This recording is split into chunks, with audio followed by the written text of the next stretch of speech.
মাওবাদী দমন অভিযান চলছে গোটা দেশ জুড়ে এবং অমিত শাহ স্বরাষ্ট্রমন্ত্রী তিনি দাবি করেছেন 2026 সালের মধ্যে দেশকে মাওবাদী মুক্ত করবে এবং মাওবাদী নিকেশ অভিযান যখন ছত্তিশগড় সহ আরো বিভিন্ন জায়গায় চলছে ঠিক তখনই মাওবাদীদের মৃত্যু নিয়ে হঠাৎই এক নয়া ইস্যু তৈরি করেছে সিপিএম। এমনটাই অভিযোগ বিজেপির।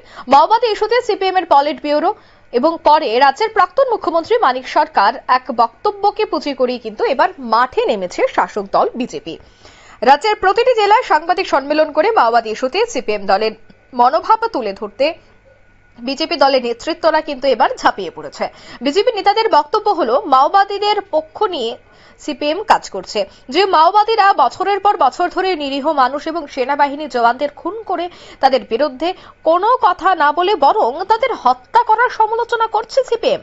সম্প্রতি এই বিষয়কে কেন্দ্র করে কিন্তু প্রায় প্রতিদিন বিভিন্ন সাংবাদিক সম্মেলন করছে বিজেপি। ঠিক তেমনি আজ দেখা গেল আবারও এক সাংবাদিক সম্মেলন করা হয় বিজেপির পক্ষ থেকে। এই সাংবাদিক সম্মেলন থেকে বিজেপি নেতা জহর সাহা কি বলছেন শোনাচ্ছি। আজকে পর্যন্ত পরিসংখ্যানে দেখা যায় এই দেশের 25টা জেলার মধ্যে নকশাল এখনো তাদের কার্যকলাপ চালিয়ে যাচ্ছে। এই যে অবস্থাটা সেটা দেখা গেছে কি 2010 সালে নকশালেরা 1936টা জায়গাতে হামলা করেছে এবং সেখানে তারা মানুষকে খুন করেছে। আর 2024-এ সেখানে সেই সংখ্যাটা হামলার সংখ্যাটা গিয়ে দাঁড়িয়েছে 374টা, অর্থাৎ আগের থেকে 81% তাদের সন্ত্রাসটা কমিয়ে নেওয়া হয়েছে। 2024 সালে 290 জন নকশাল খুন হয়েছে এখানে পুলিশের হাতে এনকাউন্টারে। আর একই বছরে গ্রেপ্তার করা হয়েছে 1090 জন, তাদেরকে নকশাল তাদেরকে গ্রেপ্তার করা হয়েছে।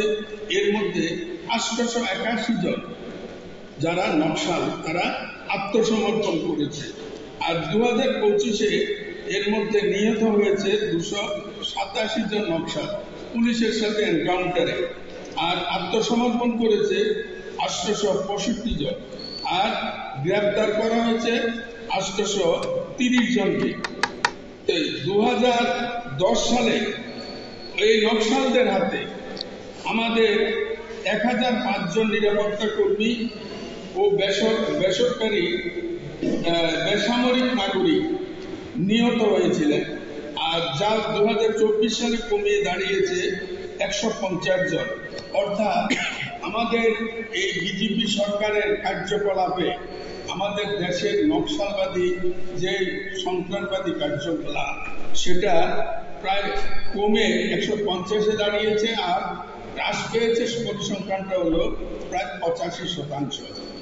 আজকে আমরা এখানে এটা বলতে চাই যে সন্ত্রাসবাদের বিরুদ্ধে, সন্ত্রাসবাদকে মদত দেওয়ার ক্ষেত্রে সিপিএম এর এটা একটা চিরাচরিত প্রথা। অথচ কিন্তু দেখুন আমাদের এখানে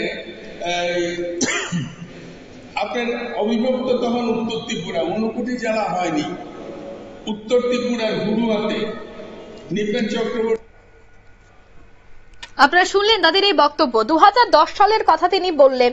2010 সালে মাওবাদীরা 1936টি হামলা সংগঠিত করে, যেখানে বহু মানুষ এবং সেনাবাহিনীর জওয়ানদের হত্যা করা হয়েছিল।